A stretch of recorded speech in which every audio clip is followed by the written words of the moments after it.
السلام علیکم ورحمۃ اللہ وبرکاتہ عویز بھائی۔ وعلیکم السلام ورحمۃ اللہ وبرکاتہ نظام۔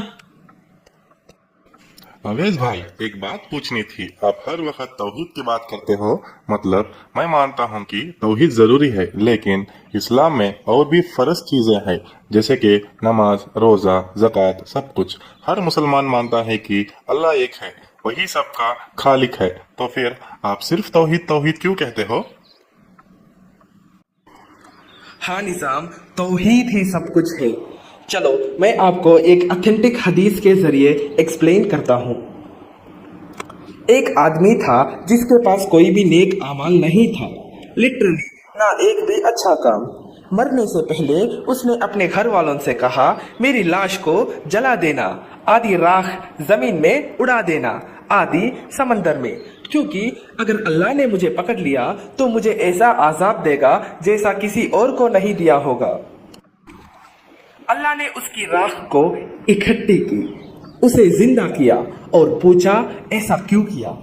آدمی نے جواب دیا یا اللہ تجھ سے ڈر کے کیا، اور اللہ نے اس کو معاف کر دیا۔ مطلب توحید اس کے پاس تھا؟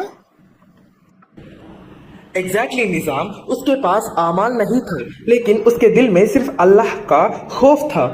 وہ جانتا تھا کہ صرف اللہ ہی اس کو پکڑ سکتا ہے، صرف اللہ ہی عذاب دے سکتا ہے، اور صرف اللہ ہی معاف کر سکتا ہے۔ یہی تو توحید کا اصل مطلب ہے، صرف اللہ سے ڈرنا، صرف اللہ کو رب ماننا اور کسی کو اس کا شریک نہ بنانا۔ اس کی یہ سچی توحید اتنی پاورفل تھی کہ اللہ نے اس کے سارے گناہ معاف کر دیے۔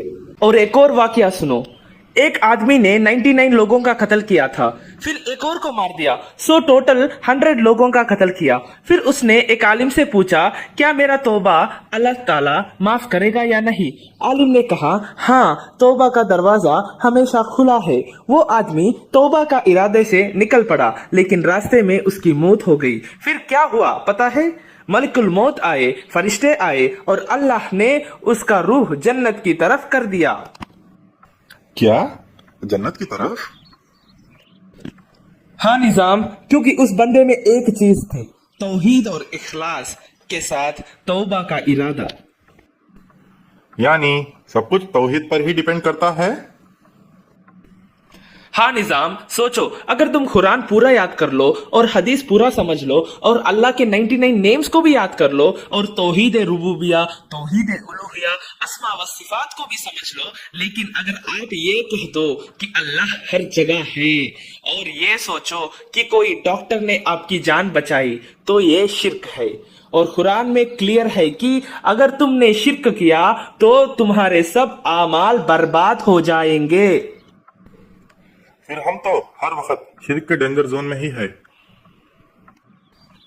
بالکل، اسی لیے میں کہتا ہوں توحید سب کچھ ہے، صرف اللہ پر بھروسہ، صرف اللہ سے مدد، صرف اللہ کو رب، معبود، مالک، شافی مانو۔ جب تک آپ کا عقیدہ میں توحید صاف نہیں ہوگا، آپ کا کوئی اعمال قبول نہیں ہوگا، چاہے آپ دن رات سجدے کرو۔ عزیز بھائی اب سمجھ میں آیا، توحید صرف ایک کانسیپٹ نہیں، زندگی کا رخ ہے۔ شکریہ بھائی۔ الحمدللہ نظام بھائی، توحید سمجھنے کے بعد ہی بندہ مسلم بنتا ہے، ورنہ صرف نام کا مسلمان ہوتا ہے۔